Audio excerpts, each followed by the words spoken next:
अरे बेट्यानो, इतक्या लवकर मी काय जात नसतो तुम्हाला सोडून. हा, मला बी अजित पवार म्हणतात. पण गऱ्यांनो, नियतीचा खेळ बघा. खरंच आज माझा हा प्रवास इथंच थांबतोय. मी नेहमी म्हणायचो राजकारण आपल्या जागी आहे, पण काम महत्वाचं. लोकांनी मला कामाचा माणूस म्हटलं, तीच माझ्या आयुष्याची सर्वात मोठी कमाई होती.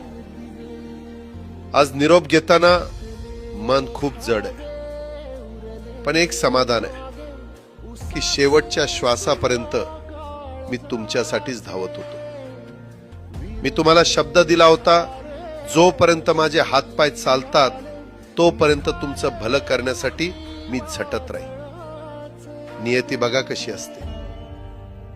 आज माझ्या हक्काच्या बारामतीच्या मातीत तुमच्या सेवेसाठी येत असतानाच माझे हातपाय कायमचे विसावले.